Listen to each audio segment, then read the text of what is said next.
Well, good day, everybody. Welcome to the Lifetime Training Podcast. And today I have physical therapist, CSCS, USA National Taekwondo Team, educator, and most recently and most popular is Pete Holman as the Inventor. So I can't thank you enough for jumping on the show, Pete.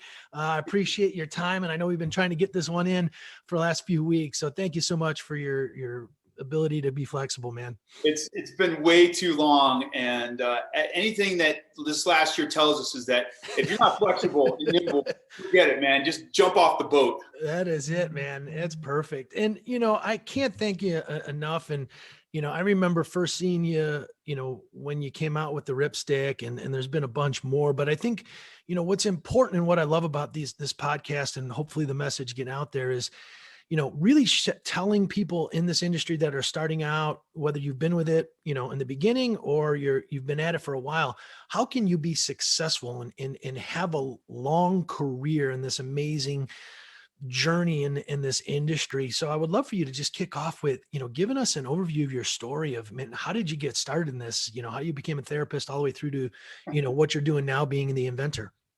I was always active and always in sports, and somehow I'm sure some of your audience is like this. You just knew from a young age, like you were going to be an athlete, you were going to move, you were going to run and jump and play and be physical. And I was a competitive soccer player early on. We just had an earlier conversation about your son as a goalie, and I was a goalie also. And I love that position. It's really the leader of the team, right? Yep. But what really started my career, by the way, I was very slow developing. Neurologically, and this is something that you guys as trainers, you got to look at this with kids. When you're 14, 15, 16, 17, even 18, people grow and mature completely differently. Yep. I started school when I was young. So I graduated high school when I was 17, and I went through puberty very late. So there was this period from like 15 to 17 where, man, I was like gawky and awkward and gangly, and I couldn't control my body. I went from being a pretty high level athlete to like this new phase, like, who am I? What's happened to Holman? And then when I was about 20 years old, 21-ish, I took a job at a health club called the Highline YMCA. And I was on maintenance there. And I just, I was mopping floors. That's all I did is mop floors. And there was one court in particular that was right across from the Taekwondo team practice facility. And that was the cleanest court in the entire gym. I sat there like the Chinese Kung Fu, movie, just mopping that floor and watching the guys train. I always loved Bruce Lee, and I admired that. I'd never done martial arts in my life. And one day the instructor got pissed off, and he came over and he opened the door. He said, "Are you going to just sit there and mop the floor all night, or are you going to come train with us?" Because he knew, and I was like, "I guess I'll come to train." So I put the mop down, and the rest, as they say, is history. I fell in love with martial arts. It was like I wanted to be a professional ski racer. I wanted to be a professional football player. Like, these were just moonshots. I could never do it. When I found martial arts, because of my background in soccer, I was very good with my feet. Soccer, if you haven't played soccer, you can't use your hands. So you get real good with the coordinative function of your feet and your core, your balance, and your running and kicking at the same time. And so they would show me like a new kick, like a spin kick or something, and I would be able to kind of do it like on the first go. And they were like, "What the heck is wrong with this guy?" And then I, got into stretching. And within 2 years, I tested for my black belt, which was unheard of in the International Federation. And then the next year, I qualified for the U.S. national team. I made the first U.S. team. I went to Kuala Terengganu, Malaysia. I was 94. I'm dating myself. Wow.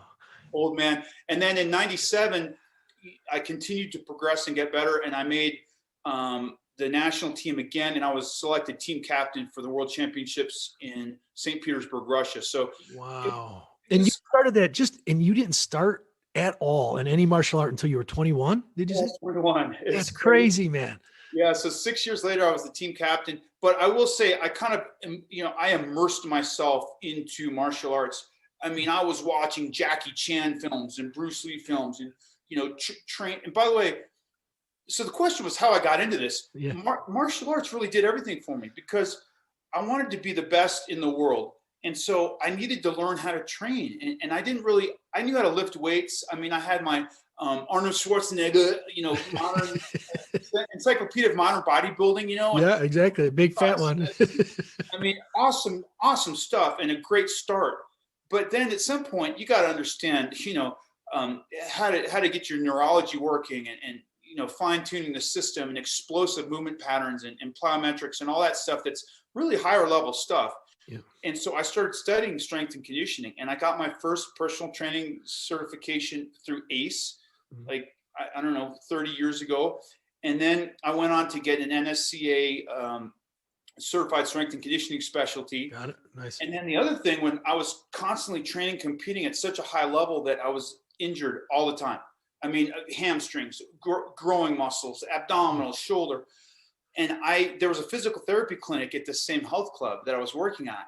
And I watched the therapists work with clients and patients. I even was a patient there a couple of times. And I thought, this is pretty cool. This is what I want to do. I want to help people mend their bodies once they've injured them. And so from my martial arts career, I basically got into strength and conditioning and into rehab medicine. Wow. And, 30 years later, I'm still doing the same stuff. Now, and again, you started that late comparatively than most would. Yeah. I mean, some of these folks, that are just beach body beautiful or whatever, they're on Instagram right now at 18 years old. And they're like, I'm a trainer and trainer to the stars and stuff. That was not me. I was really geeked out on the science and the sports performance aspect of training, and then the rehab medicine aspect of it. Well, and that's one of the things, I talk about it a lot on this podcast, in that one of the main reasons we've came up with the podcast is to get information out to the masses on where you could learn to be a better technical trainer. And, it seems like sometimes I throw shade on the Instagram followers with 2 million followers, and I applaud them in that they're phenomenal at being able to get to the 2 million followers. However that happened. I don't know if those same people, some maybe, but some others maybe not, are the people that you want to go to learn the technical craft from. And, and those are learn how to get to 2 million followers, but maybe not learn the technical craft. And that's the separation that I try to make. Absolutely. And it's frustrating for some of us folks that have been plugging away for 30 years in this industry. Yeah. And you see these folks that are in their mid-20s that, have the massive following, and they're kind of pumping out metabolic hit circuits and content and stuff. And trust me, there's some good folks out there. For sure. But typically, it takes time to understand this. This is a science. It's a craft. It's like being an artist or a chef, a culinary expert. You don't have a 3-star Michelin restaurant when you're 24. I mean, it doesn't work that way. Yeah. You have to learn and grow over time. And, I've enjoyed the process. I mean, that's why I'm talking to you here today. I mean, it's the adversity has forced me to grow and develop into who I've become. And I mean, I love that grit, man. I love the fight. I think I'm just a competitor by spirit, man. Like, you get hard as heck, and I'm in. But that's also that trait that I think you built early on with the sports. And I always say learning how to fail and your relationship with failure is the key to success. And, those that learn from it and move forward are the ones that have the most success. Well, and this is something I tell almost everybody I talk to that's in this field, in this trade, is most of all of us are competitive athletes. We have a background, or even if you weren't competitive, you did stuff at a high level. There's a reason you're passionate about health and fitness and wellness. And you can rely on that competitive spirit and that aptitude that is like about grit and determination and resilience and persistence and dedication and drive. And most people don't have that. Competitive athletes and former, sportsmen and sportswomen have that. And so now we got to develop that into business, enterprises and other aspects of our life. But it's great because you can fall back on that and rely on your competitive spirit. I do it all the time, every day. And a question I've got for you, and I've got my bias on this, but I'm going to ask you the question is, obviously there's a driver. There's the ultimate behavioral driver that led you to your success whether it was in Taekwondo or then becoming a physical therapist or then going through the training or inventing a product, what would you, if you could pinpoint it to that one thing or two things, what was the thing that caused that motivation and then you being able to stick to it? All right, I'm going to try not to get emotional because this is so in 8th grade, I was in a new school, and it was kind of, my parents were both educators. We didn't really have any money, but they kind of tried to act like they had some money, and they're like, okay, we're going to put you in private school. So there was a private school in Denver called Kent Denver, the best school. I mean, one of the best prep schools in the country. And they had lacrosse, and you had to play a sport, and the educators were just top notch, and it was just outstanding school. However, it was very preppy, rich, cliquey school, and I was kind of the outsider. I was the poor kid that didn't really fit in, and I was bullied, man. And at one point I got locked in a locker, and everybody left, and I thought I was literally spending the night in the athletic locker. Wow. The janitor found me, and he must have heard me whimpering or something. I don't know. That's crazy. He opens the door, and and I was kind of trying to hold back tears, and he put his arm around me, and this old black dude, and he was so cool. He said, son, this doesn't define you. This isn't who you are. This is a blip in time. Wow. And then I just walked off, and that was, but so that's a huge motivator for me. Like in my mind, the back of my mind, the recesses of my mind, somehow I'm still that kid in a locker, stuck in a locker. Nobody cares about, left for dead, left behind, not worthy of somebody saying, hey man, don't bully him. Don't pick on him. So, this is, and I know you've got kids. I've got a 14-year-old daughter, and I tell her these stories, like it's what we do and what we say and how we treat other human beings matters. Yep. And it has a lasting impact. Now, granted, in retrospect, I probably should thank the guys, because you never hear that. You never feel that in the moment, though, right? Obviously, no, but I am like resilient. Yeah. I mean, I'm like a cactus in the desert. You can't take me out. But that was a huge motivator. I think the other motivator in my life is that I'm really interested. I'm curious in a lot of different things. And part of me wishes I grew up like in the Renaissance period, where, at 8 a.m. you do sport, and at 10 a.m. you play piano, and at 12 you study astronomy. And I'm really interested. I've run out of time in the day, but I'm very fascinated with a numerous amount of topics, and I want to evolve and actualize my human potential. And I want to leave some kind of legacy, even if it's just inspiring others to do their thing. Yeah. So that's, and I always say, we try and narrow it to the simplicity, it's like, it's a vision. It's a vision of you being in that locker, or it's a vision of you being inspired and wanting to go and do some of those other things. And that vivid picture in your mind, in people's minds, I think is what really catapults the people from being somewhat successful to really successful and really going after it. So, it's fantastic to hear. I mean, it's not fantastic to hear the situation that you went through, but how you've been able to take that thing and move forward. It's funny too, because I just watched the movie Pretty in Pink. I'm dating myself here. But I just watched it, and it's basically similar, situations that happen in life through high school. Absolutely. Listen, we all have our locker room moments. I mean, I'm not alone. It's very easy to sit back and kind of feel sorry for yourself or be downtrodden or melancholy, but we all have gone through those moments that define us. And,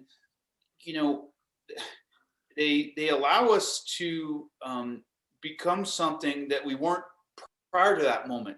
And it's kind of like God's great paradox.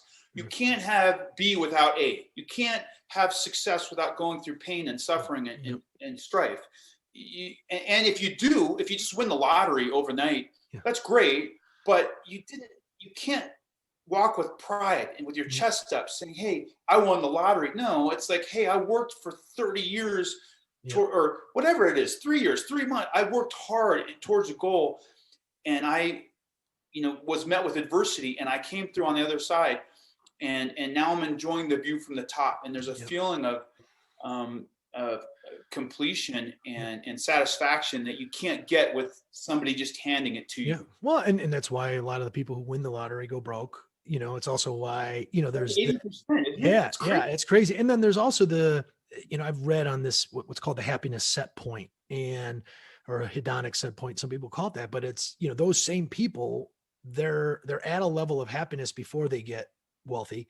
Then they win the lotto, it elevates for a period of time, and then it goes right back to where they were unless they're working on themselves. And there's a specific process on how to kind of elevate that set point as well. So for another day, but it's awesome. Yeah, it's really powerful stuff. Well, so now you work as a trainer for about how long, or therapist?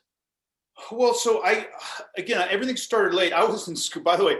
Anybody that's struggling with school, I'm your guy. Okay. I was in post high school for 10 years. I thought I was going to be a psychologist. So I did all my undergraduate stuff was in psychology and sociology and cultural anthropology. And then I got on this physical therapy kick. And I was like, this is what I want to do. Well, for physical therapy, you need the hard sciences. You need anatomy, kinesiology, physiology, organic chemistry. Like, I hadn't taken any of that stuff to get into graduate school. So then I went to school for 3 years after my undergraduate in psychology. And then I finally got into graduate school in physical therapy, which was 2 years straight through. So by the time I was 27, I was finally out. Wow. And I've been training this whole time because you got to pay rent and stuff. Yep. But I wasn't a physical therapist until 1997. And then I moved to Aspen, and I did an internship there in physical therapy graduate school. And apparently they liked my philosophy and how I worked, and they ended up hiring me for, it's funny, they said, we can only hire you for the winter season. We can't guarantee a full-time employment. And I asked one of the other therapists, I said, I don't know, I got to move, I got to rent a place, I got to commit to a lease, and it's so expensive up here. And he said, Pete, this is going to be the best ski season of your life. And I said, I'm in. Yeah, that's awesome. So I went to Aspen, but I really found a home there. And I was training. And what I found is, as a physical therapist, which was great, I love the clinical stuff and kind of the immediate results. Like, you work on an inversion ankle sprain. I mean, in 2 weeks, you're like, oh my gosh, they're getting so much better. But I found to supplement my income, I had to do personal training. Mm-hmm. And then over time, personal training actually was more lucrative. I didn't have to do all the paperwork, and I had some private clients that paid me high, premium. Yep. And so now to this day, I kind of like a little bit of personal training, a little bit of physical therapy. And then when I was at this clinic, this is the first time I developed a product. And you don't know about this, Jason. I'm going to tell you right now. So buckle up. I'm at this clinic, and I notice every time I go to get a foam roller or a yoga mat or an elastic resistance cord for exercise, I can't find it. It's strewn across the floor. The place is always disheveled, in disarray. And I said, there's no organization to this functional training stuff. By the way, this is around 2000. So functional training and physical therapy has always kind of been there. But I mean, it was exploding. Like, if you didn't understand how to use a Bosu ball and a tilt board and elastic cords and all that, you're in trouble. Yeah. So I said, man, there should be a rack that holds all this gear. And I went to a machinist in Carbondale, Colorado, which is kind of a suburb of Aspen. And I said, hey, man, I want to build a rack. And he's like, what are you talking about? And so I ended up, it was called the functional training rack. It held medicine balls, but it had an angle. So behind it, you could put a Bosu ball. So medicine ball is a Bosu ball. And then it had these little antennae that came out from the side, and they had J hooks on them, and you could hang sports cords. And then I said, man, I got to put some stability balls in there. So I had a metal rod that had a hoop like this. Yep. And I said, oh, that'd be perfect. You could just lay the ball in the hoop, and it'll hold, 2 or 3 balls. Yeah. And then I had these cans for foam rollers and stuff. And I mean, this thing was like loaded. It was awesome. That's great. And I ended up, by the way, it's good and bad, because I launched it in 2008 or 9. And that was like when the steel prices went through the roof. China was buying all the steel for the Beijing Olympics. Yep. Gas and steel prices literally doubled, and the cost of goods of my product doubled. And I basically ended up giving it to perform better. But I will say, before 2008, you never saw that No. stability ball hoop holder, did you? No, I didn't know that, man. And I didn't understand patents or anything, but had I had a patent on that, every team in the world now has a little hoop that you can put a stability ball in. Yeah. I just trained today in my hotel that I'm staying at, and Life Fitness has a rack that has all these accessories with stability ball hoop holders. So, anyhow, I'm not saying I invented it, but I'm pretty confident. Well, yeah. Well, and that was the, going to be my next question is, I didn't know that was the first thing that you invented. And then, how did that turn then into this career and that you've been able to develop through inventing multiple things, that we'll get through here. So what was the next thing? Yeah. Well, so one thing you got to know about me is I get frustrated very easily. So like that rack was, I saw a problem and I was just pissed off. I'm like, I'm sick of looking for this stuff and I'm going to fix this problem. So I created this rack. The next product was called the Core 10, which turned into the Ripcore FX, which then became the TRX Rip Trainer. And I was training an X Games athlete, a snowcross, snowmobile rider in the X Games. And he was having low back pain. And he said, man, I've got to strengthen my core. I've got X Games in 2 weeks. I got to get my back right. 2 weeks. These guys are nuts, by the way. Yeah. You've never seen it. It takes like 300-pound sleds around bank turns at 40 miles an hour, jump over like 90-foot gap jumps. It's mind-boggling with those sleds underneath him. His name's Mike Schultz, and he actually ended up he lost his leg like the very next year. And then talk about turning adversity into triumph. He ended up becoming a multiple X Games gold medalist. He was on the U.S. Olympic team as a snowboard athlete. He's like a spokesman for prosthetic limb, He's all over he's just amazing. But so he was the athlete I was working with.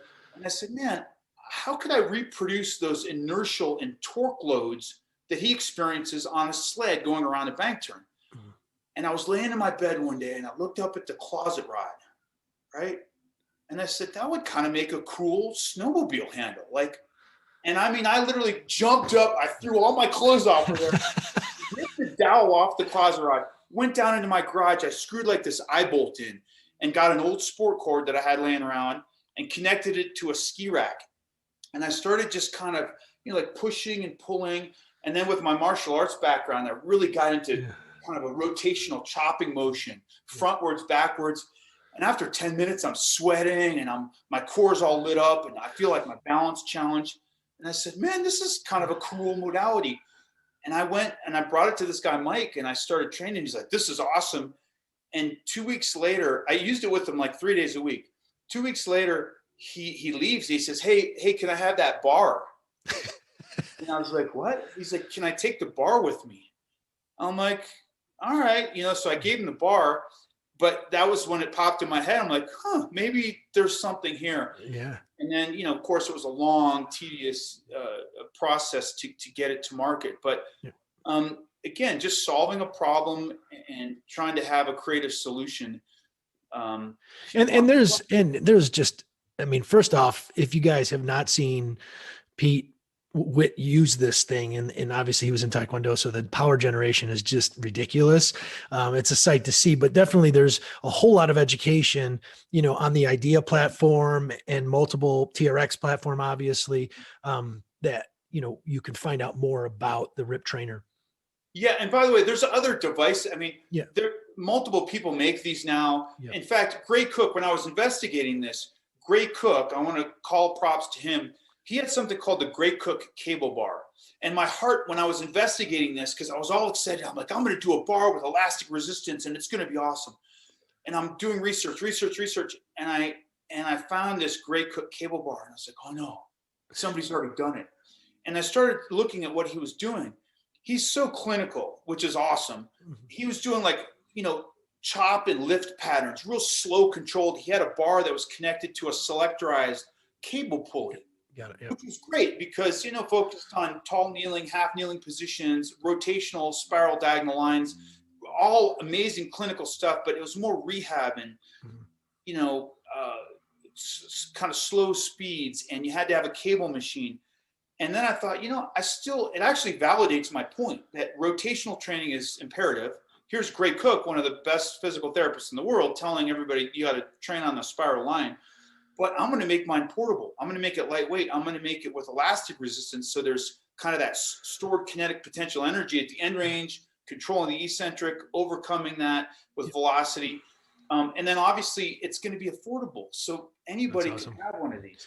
Well, and one of the things you mentioned a couple of times there, and I'm familiar with it, I don't know that everybody is you talked about the spiral line. Would you mind just taking a second just so that people understand, where your mind is thinking, and again, get a taste of, your background knowledge as well? Yeah. So I'm going to demonstrate. So look, I'm an overhead athlete. I'm going to spike a volleyball. I'm going to serve a tennis ball. I'm going to throw a baseball. Okay. Let's see if we can see my shirt. Yeah. Now, as I load up, can you see the fibers on my shirt go into a diagonal pattern? Yep. That's literally what your muscles do, right? Our muscles, I think Juan Carlos Santana, wrote a kind of a training manual back in the day in functional training. And I never really saw it broken down, but he took like every muscle, internal oblique, external oblique, transverse abdominis, glute medius, and he broke down all the core muscles. And he looked at muscle orientation from origin to insertion. And like 87% were oriented in a diagonal position. So we are designed to move in rotary diagonal motions, high to low, low to high. And if you think about power and force generation, it always happens like that. The volleyball spike or a LeBron James dunking a basketball. I mean, talk about spiral coiled energy, and then bam, it explodes. Or a golf swing, or a hockey slap shot, or a lacrosse shot, or a soccer kick. Your son plays soccer. You see somebody wind up and plant, and all that coiled energy. And that's what the spiral lines are. There's some in the back, there's some in the front. And the point is, you got to work the spiral line if you want it to transfer to daily life and sports. I often get a little geeked out in sports, which I just did. Sorry. Let me take it down a second. But you think about just getting groceries out of the trunk of your car, or putting a baby into the car seat, all these movements of daily life, shoveling snow right now, which half the country's doing, just trying to shovel out of the snow. A lot of that stuff occurs on that spiral line. So it's important to include chops and lifts and spiral movements in your training. Awesome. So then you go from RIP to then your next invention, which I believe was the glute machine. Yeah, the Glute Drive, the Nautilus Glute Drive. And I don't think a lot of people know that, obviously there's I don't want to say bigger, there's names out there that get credit for booty training and butt machines and different things like that. But you really that was the first glute machine to get, plate loaded. Is it plate loaded? The Nautilus, correct? It is. Yeah, it is the first plate loaded glute machine that was on the market. And again, this came out of necessity. I've been doing glute bridges since physical therapy school. I mean, it's a gold standard exercise. If you don't know what a glute bridge is, you should. You lay on your back, your knees are bent, and you just lift your pelvis up off the ground. You fire the posterior chain. You're getting your glutes, your hamstrings, and whether you've had a knee injury or a low back injury, or you're working on core strength or your movement prep, these are fundamental movements. Well, a hip thrust is where you put your back and you elevate your back, and you do the same move, hips up and down. But by elevating your back, you now have greater range of motion to go into hip flexion and subsequent hip extension. Additionally, so I'll give credit. Also, credit is Brett Contreras in 2006 really started to experiment and play with this hip thrust, and not just elevating your back, but loading a bar up where you'd have a bar with the Eric's foam pad, and you put weights on it, and you'd really, it's progressive overload. Of course, at some point you get strong enough, you got to add weight. But it is a pain in the rear to set that up. I mean, you need a bench. You need a bar, you need weights, you need an Eric's foam pad. It disrupts the entire training environment on the floor. And I know it drives, trainers love this, but and guys at Lifetime are like, are you kidding? It's funny, man. I have to tell this story. When I was at the Laguna Niguel Club in California, my office was right next to, at a big window, right next to the Smith machine. And I'm telling you, these people would come over with 4 different camera angles, and they would do hip bridges, and they would do reverse, donkey kicks, and like all of it. And I'm like, I can't be the creep guy that's like looking at that, but can you not do that right? It's so funny, man. And like glute training, it's funny. I don't know why it's taken so long. It's caught on, I think, primarily for aesthetic purposes, but the glutes are the powerhouse of your core. I mean, if you look at an athlete, a baseball athlete that hits the long ball, or Serena Williams, or a running back in the NFL, I mean, any of the sprinters, unbelievable sprinters. They have unbelievable drive from their glutes, and so this is just targeted. So, but this was again out of necessity. I'm training a client. I'm having him do hip thrusts, and he said my shoulders hurt, on the bench, because it's you're kind of teetering on this bench. And of course, my first thought was like, what a pussy. Sorry, can I say that? You're good. You're good. But my first thought was like, you wimp. And then I thought, all right, let me, I want him to do this exercise. He's a little older. I'm going to take it easy on this guy. So I got an Eric's foam pad and I put it behind his scapula. And so now he kind of had this pad on his scapula as he went through the hip thrust motion. And I was coaching him from the side. And from the side angle, I saw the pad articulate with his back. It looked like a fulcrum. Yeah. And I'm like, why isn't there a machine that has a bench that articulates in fulcrums? And then you could load weights on it. You could do this on a machine, a plate loaded machine. And I went to the lab, man, and I'm telling you, it was not easy. If you use the machine, it seems like such an easy, like safety catch mechanism, no problem. It was really hard to solve and fix and get all the angles down. But I figured it out, and I brought it to Michael Bruno and Jeff Diltz of Core Health and Fitness, and they run Star Trek and Schwinn and Nautilus, and they're top leading distributors in the world for this stuff. And also I asked Mike Feeney. Mike Feeney's, if you don't know, purchasing him, from 24. Yeah, now he's with New what is it? New Evolution. Yeah. He's kind of he's kind of the right hand man for NEV and that whole outfit. But he's a brilliant mind in the space, and he knows equipment. Like, he really understands equipment, not just cool new stuff, but like, hey, that's not going to work because of these reasons, because he's had 40 years in the industry. And I brought it to him, and when I got his nod of approval, I'm like, ooh, I'm onto something.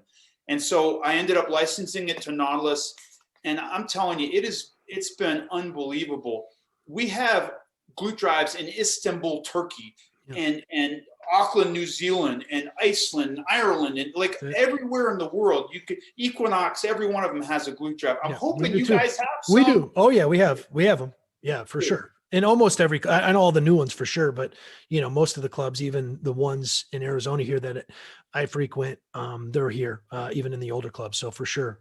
And it's one of those things I want to add in is, you had said it about 20 years ago in the boom of physio balls and BOSUs. It was, you put core on anything and people would run. Or I chose golf too. In golf, you put golf on, and they have money and usually are crazy about the sport. And now it's the glute, man. It's the glutes in general. And you put that on anything, and you have something to spice it up with, and you're going to find your clients. Yeah. It's interesting. I mean, there's kind of solving a problem, and there's also timing the market. Yeah. And I don't know if there's a formula for that. I think being in the industry for 30 years, like, you, like what you just said, you understand it was core, maybe now it's glutes. Knows what's going to be next? Digital integration or tech type stuff, or some specific movement that helps with low back pain. I don't know what the next trend is, but right now it's glutes. And so, believe it or not my next product, but the next product is a glute training machine. And I just traveled to Pittsburgh, and I'm working on a consumer unit, because we got to show some love to the consumers out there too. You want to go to the gym, and you want to get dirty and lift heavy, but sometimes on a Sunday morning, you want to just chill out and get a little workout in the basement, right? Yep. So.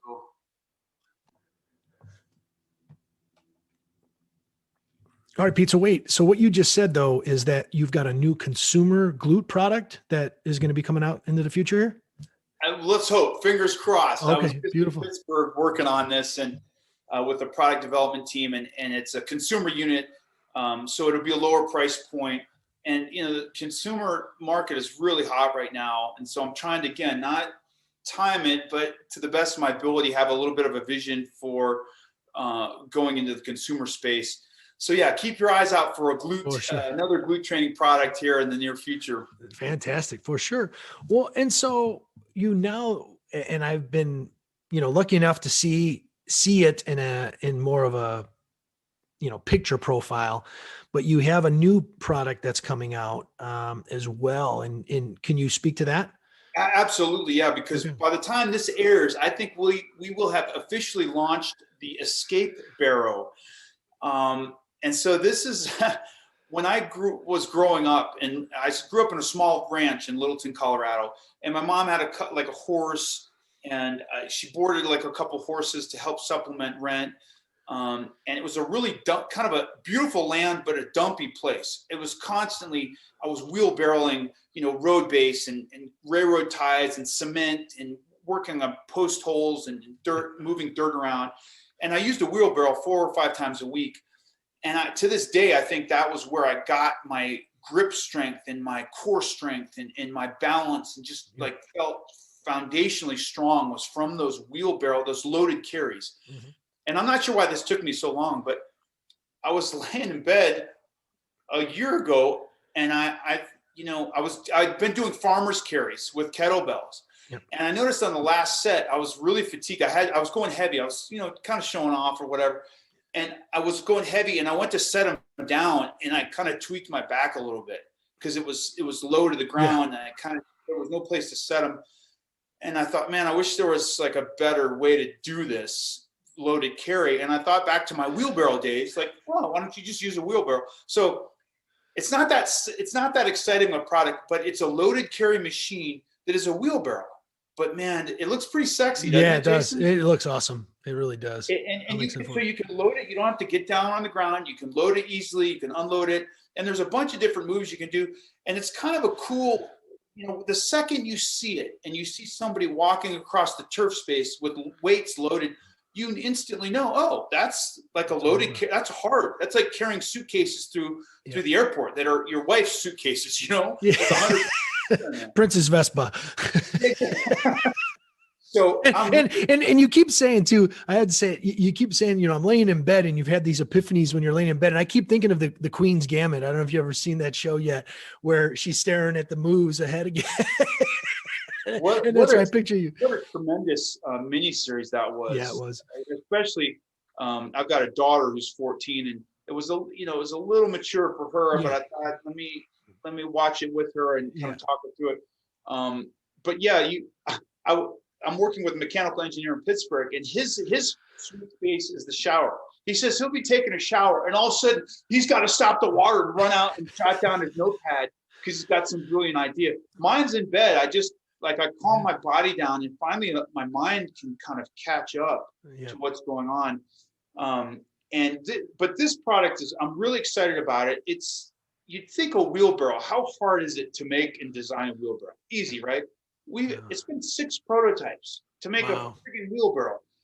But we did it, and Escape has been tremendous to work with. If you don't know Escape, they're a smaller company out of the UK. They now are a North American division, but they have they have really premium products. They have a tire that you can flip that's got handles on it. Yeah, we've got some of their products too. And that was a podcast I was on recently with Matthew as well. Oh, so you talked to Matthew. Yeah, and for sure. He's got, and just really good salt to the earth. They really want to have a fundamental impact on the health and wellness and vitality of other human beings around the world. And I'm on board with that. So we launched that next week here in California.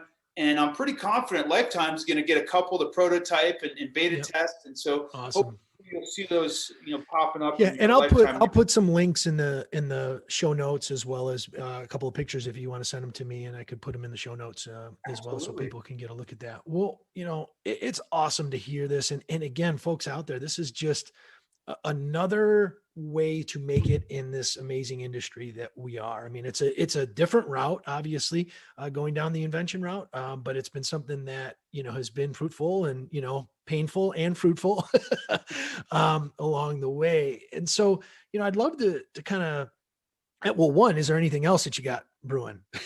To be honest, I've got like 2 or 3. I can't keep my brain right now. I can't do it. I need like a whole team or something, and I need to be independently wealthy. But I've got a couple of products that are a little bit more in the kind of the rehab space, Got it. and recovery space. Beautiful. So, but I got to do one Yeah, thing for first sure. and move Got on to it. the next. Got it. So, you know, I guess now kind of just switching course, obviously you've had an amazing career in, all these different areas within the health and fitness space and wellness space. But what can you give the audience with regards to, things that you've learned that you've just kind of holded true, which you attribute your success to, so that somebody that's maybe up and coming, or somebody maybe who's been at it for a while, not quite where they are or where they want to be, and help move them forward. That's a loaded question. I think the best thing for me has been to develop and have a process. And this might not be the answer you want to hear out there, but some kind of process. And this, but to be honest, it came from athletics, from martial arts. When I started from the first class, I was a white belt. I mean, I laced that thing on, and I was you line up by rank and order, and there was like 20 people ahead of me. And like young girls were kicking me in the head. It was so embarrassing. But the coach kind of told me, hey, this is what you need to do. You need to work on your mobility, your flexibility, because you got to be able to kick fast. And if you're not loose and stretched out, you're going to be slow. And you got to work on your precision. You got to work on your balance. He just kind of told me what to do. And I'm telling you, I had like a journal. I said, stretch today. I forced myself to stretch for 20 minutes a day, which back then was, I stretched zero, never, ever, not even to warm up. It was like the Chevy Chase warm up, okay, here we go. This is crazy. This is crazy. and so the point is, I developed a process, and I do the same when I write. I've got a lecture coming up for Idea Fit. Yep. In March. I'm going to be at a virtual training seminar, which I'd love for your audience to come check it out. It's yep. called Maximize Your Maximus. It's on glute training, anatomy, kinesiology, functional movement, and programming concepts for glutes. Yep. But the process is kind of always the same. It's like you got to answer the what and the why and the how. What it is you're talking about, why it's so darn important, and then how you're going to accomplish and create functional outcomes for your clients when it comes to training. And for product, it's another process, but I follow this process and I make an outline. I don't want to make an outline. I just want to make a fancy, sexy deck with cool pictures, right? That's what I want to start with. But that's not where you start. You start with the nuts and the bolts, and you craft an outline. And what is glute training? What are the glutes? Let's look at the anatomy. Let's look at the kinesiology and the biomechanics of the glutes. Why is this important? And then you start to layer in all the other stuff. And after 3 hours of creating an outline, then you can start to fill in the gaps and start to, a slide presentation, and you can make the movies, which is sexy and fun and exciting. And so everything I do, I have a process, and product design and development is no different. I'm sure opening up a new lifetime, there is a manual. Yep. Imagine it's massively thick at this point for the GMs and the ADs and everybody. Well, there's education. Yeah, there's education like they have to go through to get there. And I've said this, and it's so powerful, and I'm so glad that you said it. Is sometimes it's the fundamentals. It's the fundamentals of the what, why, and how, and it's what, why, and how all together. We won't get into that, but anyway, having a reproducible process is what allows people to be successful. And I think so many trainers, and I've seen it a lot with trainers, where they're not paying attention to the little things that are creating their success. And so then they have a hard time reproducing it. Ooh, I like that. Yeah. So, having that process, and it's funny, I didn't think about it, but when I have a session with a client, I've got a certain process too. Yep. And what's funny is you still have to be a little nimble, right? Because in your mind, you might go, oh, I really want to do this with this client today. I've got it lined up. I mean, I'm a programming genius. Yeah. And they come in, they say, I tweaked my back and my left ankle kind of hurts, and I'm really tired. I only slept 4 hours last night. And you're kind of like, wait, I wanted to do like a finish with a hit training circuit, and I wanted to do heavy core drills. and you have to flip the script. But if you have a process of how you warm somebody up, how you assess their movement, how you activate muscle groups, how you get their central nervous system going with some kind of reactive drill or whatever it is your process, whatever it is you're doing and your goals are, and you follow that, you get really good. And if you watch the prominent strength coaches out there that have programs that offer digital education or content, you know, the Mike Boyles, Lauren Landau, who's the strength coach from the Denver Broncos, you know, any Gray Cook and the FMS, Lee Burton, those guys, they have a system. Now, sometimes you can get into a pissing match. Which system's better than that system? My system's the best, and blah, blah, blah. And I'm not really into that, but you do need to have some kind of a system. And until you have a system, it's hard to reproduce or even articulate what it is you're doing with clients and why they're getting success. So, you know, so that's my process is everything. Process is key. And what you said about fundamentals, you know, what was it? Vince Lombardi was he the guy? He had like 3 or 4 plays in the entire offense? Well, and John Wooden teaching college players how to put their socks and how to tie their shoes. I mean, it's those things that and the fundamentals aren't sexy. And, you know, that's part of the problem is that we don't get really good. And, you know, I talk about the 5 fundamentals of fitness, or what I believe the 5 fundamentals are to being a successful health and fitness professional. And they're basic. They're nothing that is rocket science. It's making sure you know your why and having a why, making sure you understand your business and understanding organizational skills. And then, you know, obviously there's retaining and retaining and acquiring clients. And then the thing that I know that you're passionate about and is a great lead in is continuing education. And, you know, how important has that been in your success of finding out not only the continuing education that you love, that you're drawn towards, but the stuff that maybe you weren't, that you had to go and figure out? Well, you know, training is a dangerous game, right? Because what happens is we get a little cocky, don't we? and I'm talking about myself. I get a little cocky. I'm like, hey, man, I've been doing this for 30 years. You know, what are you going to tell me? I take some stick mobility, you know, session, or what are you going to show me? And I come out of there, my head's spinning like, oh, this is pretty cool stuff. And it just, you know, you should have a thirst for education, and, you know, knowledge is power, right? So the more you know, the more you can assess and articulate what it is that works best for you and your clients, and then employ those, you know, action steps and get the functional outcomes you want. And all of a sudden you're the best trainer on the floor. When you're the best trainer on the floor, or one of the top 2 or 3, now you got some clout. Now, I'm not saying be cocky, but now you can start to demand a little more money for your sessions. Now maybe you host some in-services and teach other people what you know, sharing your knowledge and sharing your power and spreading the wealth, and also learning how to present in front of other people. Then who knows, maybe you're developing your own system or your own sort of online educational content.